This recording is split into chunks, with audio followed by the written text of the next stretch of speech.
Alrighty, why Five Nights at Freddy's still holds up 10 years later. I have not played Five Nights, but I Recently, know Five that Nights it at became Freddy's celebrated honored because its of 10th Micropie or something like that. anniversary. In my case, as someone who's been following the games ever since the very beginning, I was 12 years old then, and I'm 22 now. That's pretty insane. This series means a lot of things to a lot of people. To some, it's the worst thing ever made, Bro but got to a snack others, at it's the least. greatest invention in modern history. Personally, I lie somewhere in between, but regardless of your current opinion on the franchise or the community surrounding it, Dang. there's no denying its cultural influence and lasting impact have been immeasurable. And it all started with the lightning in a bottle we know as the original Five Nights at Freddy's. Looking back from where we are now, I can't help but wonder, how did this happen? To answer that question, I want to take a look at Five Nights at Freddy's and try to. Who who was the original fan of Five Nights at Freddy's? I did not because I don't like jump scares, but I didn't know about the game because it was always talked about. I I am not a fan though. I am not a fan. Dissect what exactly made the original game work as well as it did, and why its popularity soared to the heights it sees itself at today. With all that said, my name is Manaxa, and today I'm gonna tell you why Five Nights at Freddy's was a perfect storm. In order to understand what I made watched FNAF gameplay but work, didn't we get a chance to first play. need to look back. Back at what the developer was doing before it, and what the video game scene and internet were like at the time.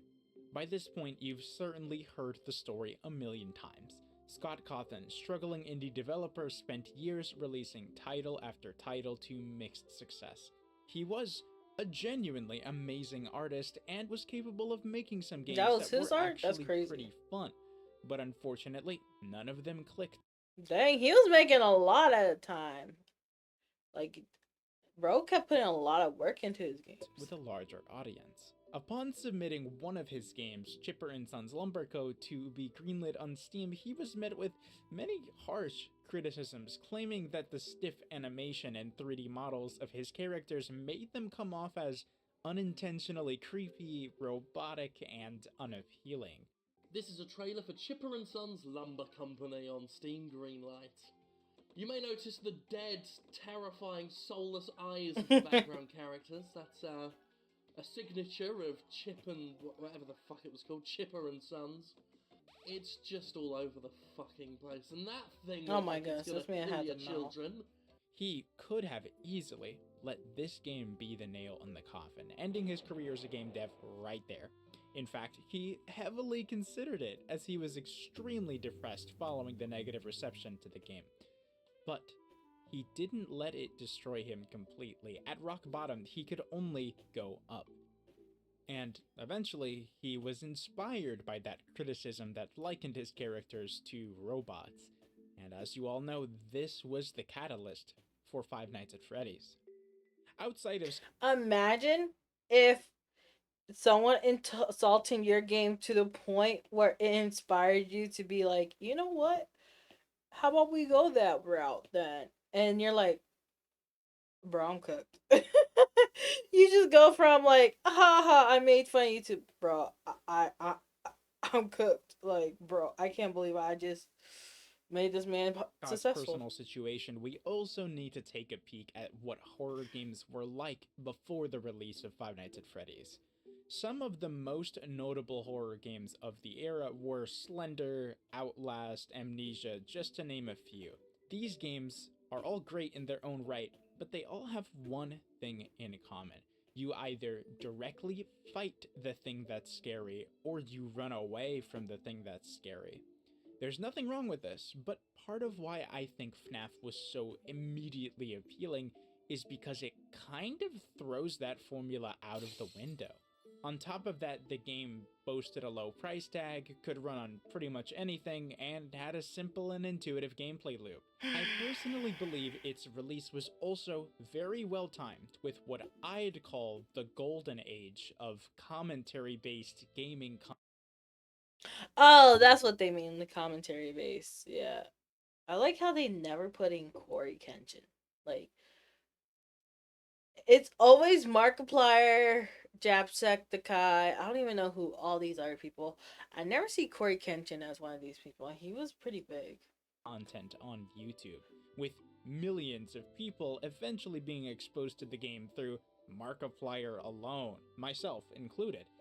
This doesn't even consider the dozens of other massive content creators who played the game at its release, and I firmly believe this is the primary way through which most people learned about Five Nights at Freddy's.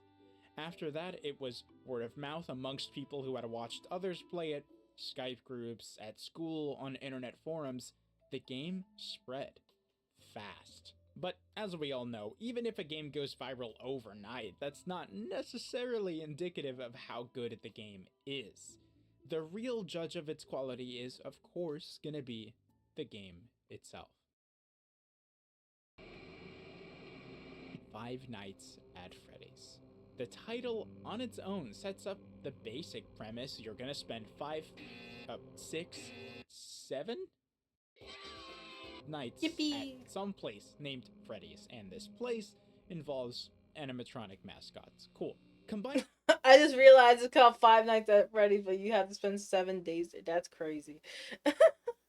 I was just like, oh yeah, because it's the infamous. It's like, oh wait, it's not even 5 days, it's seven. I forgot about that whole plot point. with the music and visuals, this incredibly simple title screen effectively conveys the tone a new player should expect going into the game. It's scary. The tone is scary. To set the tone even further, once you start a new game, a newspaper shows up to clarify what exactly it is that you'll be doing. It says, Help Wanted, Freddy Fazbear's Pizza.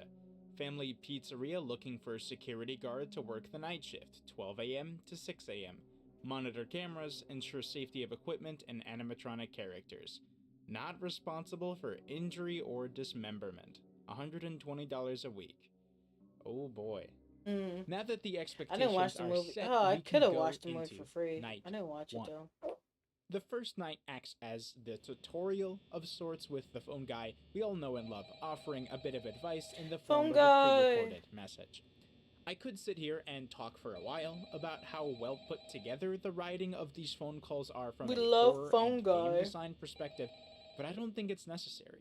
But one thing I rarely hear people bring up is how funny the phone calls are. I mean, we've got lines like, The animatronic characters here do get a bit quirky at night. And I think the reason why these phone calls are so funny is because of the contrast between the light-hearted tone of this veteran employee telling you about company negligence and how these robots are trying to kill you, and your only defense against them are 2 doors, 2 lights, a camera system, and a hilariously limited resource that dictates whether they even work at all. Rip. Great. But hey, first station of the breeze. I'll chat with you tomorrow. Check those cameras and remember to close the doors only if absolutely necessary. Gotta conserve power. Alright, good night. And once the phone call ends, the player is on their own. Now, truthfully, the first night is pretty uneventful. In fact, it's generally possible to just sit there and do nothing and you'll win. But a new player wouldn't know that. Once the animatronics start moving, they might panic and frantically search the camera. Oh yeah, I would be like, ah! I can't stand horror games. I really cannot. I'm like, what am I supposed to do? Just to find out where they went. This, of course, wastes your power. If the power goes down too quickly, or if they're using too much of it, they might panic even more. The game is designed to send you into an infinite panic loop. And the funniest part is, where the animatronics are doesn't even actually matter, as long as you know when they're outside your door. But, once again, a new player just wouldn't know that. They don't know anything, except for what they've been told. This deceptively simple gameplay formula, based on limiting the amount of information the player receives, perfectly nurtures the most crucial characteristic of good horror: fear of the unknown. Ooh. This infinite panic loop the game wants you to fall into can Ooh, lead to fear one of of the three unknown. outcomes. Mm. The first option is, of course, stop panicking and rationally approach your survival from a resource management perspective. That's how you win the game. The second option is to get so lost in your panic that you don't even notice when something sneaks right past your defenses and into your office. The third option, the most terrifying option, is running out of power. Losing all of your power comes from a bunch of conscious decisions the player had to make over the course of the night. It could be some optimization you chose not to make, a misunderstanding of an animatronic's position, letting Foxy hit your door one too many times, or a You up. number of different scenarios. You might not even realize at the time of a mistake that you've done anything wrong. But once the power gets low, that dread that precedes the blackout, knowing that you could have done better but didn't, knowing that it's your fault, It's that always is your fault. amazing horror. It's always your fault. But what happens now that the power is off? The game gives you a second to think about the possibilities in the dark, until T shows up. And you know the rest. Gonna buy one. Another thing I really me. like is the clock. Scott could have easily just put an analog clock in the office that gives you a precise read on what time it is, but the thing is, he didn't. He put the clock on the HUD and made it only tick up by an hour at a time. It's not precise at all. This might seem like a minor detail, but it means you don't ever know what exactly the time is, only approximately what time it is. Once it gets to 5 a.m., every second feels like a minute as you agonizingly wait for the clock to strike 6. This added tension works really well combined with the existing tension from managing your power, and it's especially tense when you fail to manage your power and it goes out at 5 a.m. By that point, you have no clue exactly how close you are to finishing the night. You might win, or you might lose. You're left to the mercy of the game.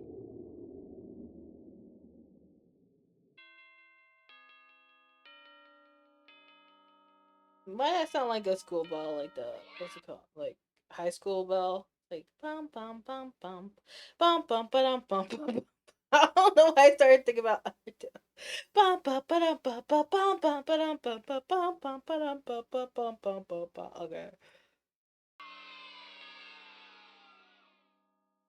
As the nights progress, you naturally learn more about how the game works, like how Bonnie approaches from the left, Chica from the right, Foxy's They started playing Undertale music right as I started saying, "Why does it sound like Undertale?" down the hall on your left, and by the start of night 3, you are probably feeling like you're finally starting to get the hang of it. Until Freddy starts moving. He hides from the camera as he approaches the office, making it hard to identify where he is, and every time he moves, he laughs, almost as if he's taunting you. Once he actually gets to the office, he doesn't even show up at the door first like Bonnie and Chica do, he just comes in. Freddy is specifically designed to throw a wrench into your understanding of the game and completely shatter any sense of knowing what's going on that you might have thought that you had. It makes you panic all over again, and I think that's pretty damn cool game design. Moving on to night 4, we get one last phone call from Phone Guy. I always wondered what was in all those empty heads back there. You know. Oh no. And he dies at the hands of the animatronics. From a storytelling perspective, this is terrifying because he was supposed to be the veteran giving you advice. Rip. If he can't even survive, what does that mean for you? You Now dead. you're really on your own. But by that point, you're probably not as afraid It's of so the scary. unknown or the game in general anyways, since a lot of the unknown is known by this point. The nights are getting harder and harder, enough to the point where the challenge of the game begins to kind of overtake being scared by it. Nights 5 and 6 are where the difficulty reaches its peak, unless you do the custom night, and with that, you get paid, and that's it. The game ends. Oh yeah.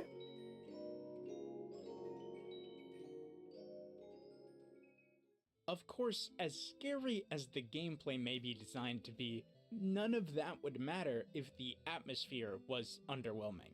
And I'm sure many people would agree with me when I say Five Nights at Freddy's does atmosphere extremely well. The game takes place in a rundown 90s kids pizzeria that honestly looks so decrepit that it's a miracle the place is still in business. The setting is meant to give you Part 3 is harder. Um, isn't there one called The Pit? I know someone's been playing it. I don't know. It how is the order like? Does it get better or worse throughout? Because I know some people hate the games later on, and some people say there's certain ones that are a lot better. nostalgia for places like Chuck E. Cheese and Showbiz Pizza that utilized these same mascot characters to appeal to kids.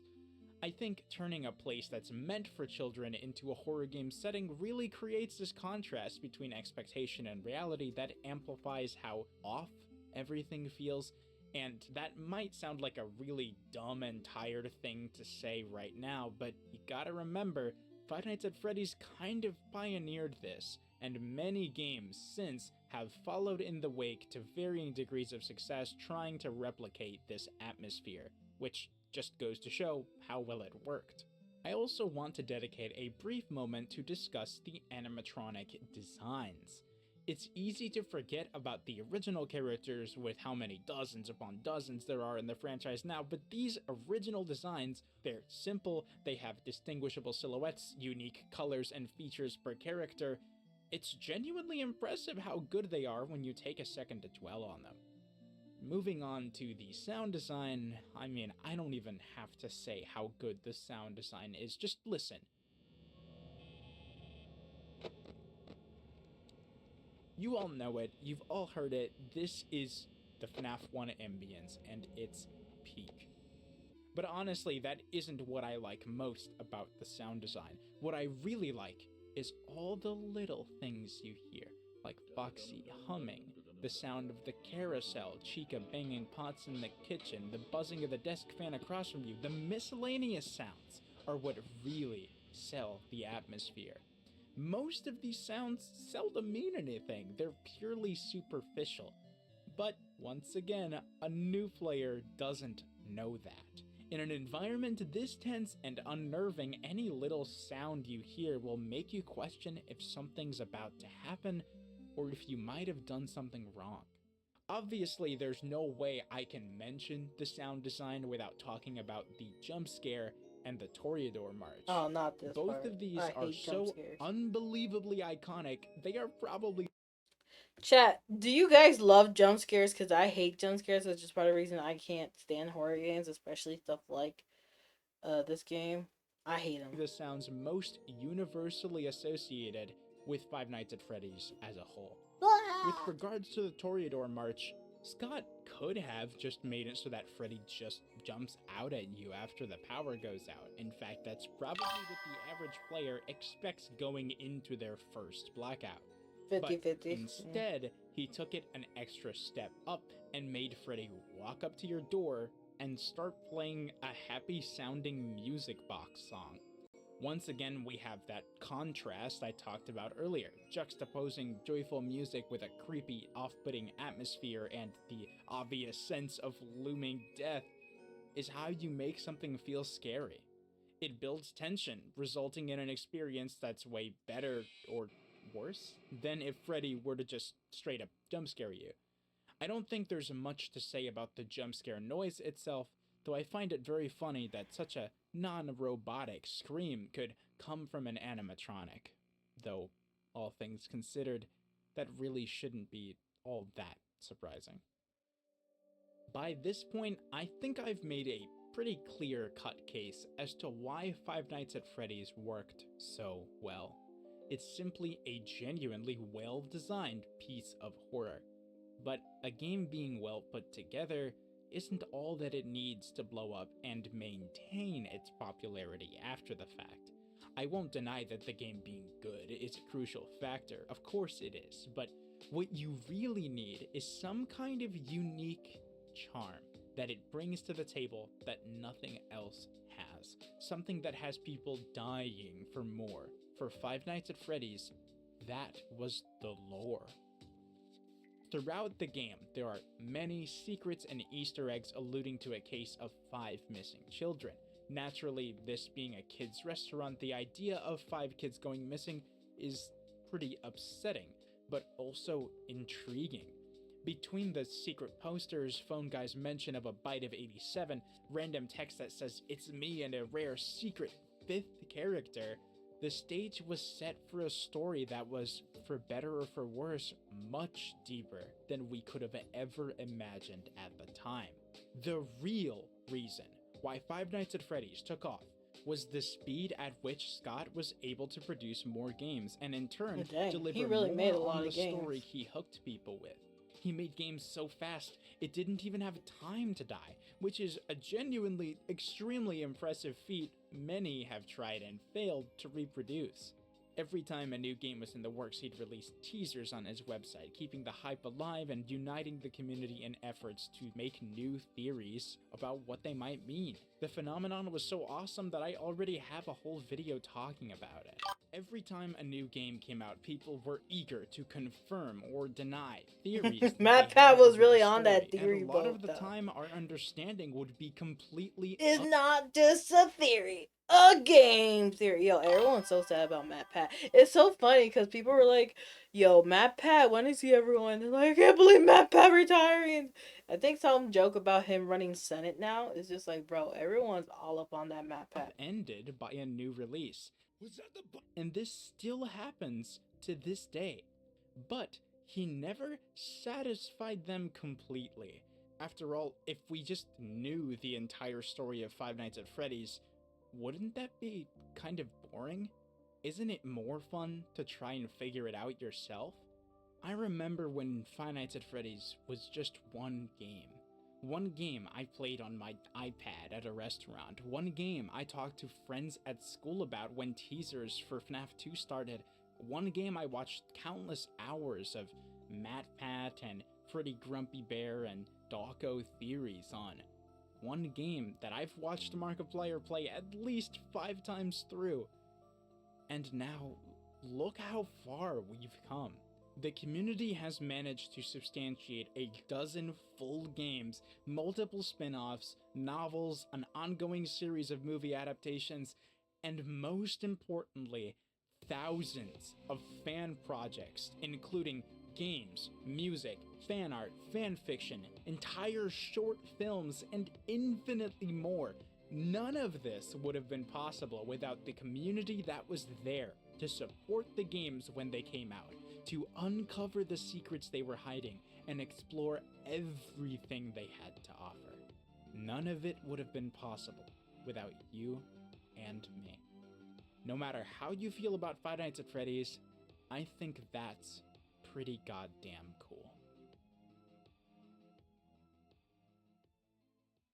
And that's the end of the video. Shorter one than usual. So what you guys think, chat? You think it's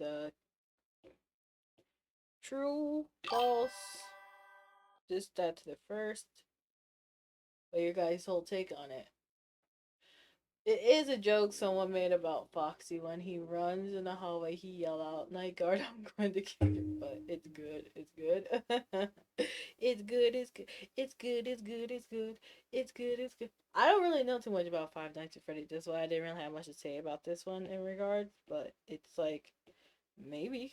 I don't know. When it comes to Five Nights at Freddy, it's just more so like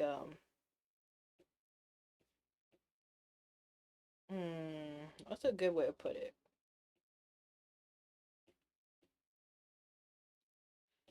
Mm,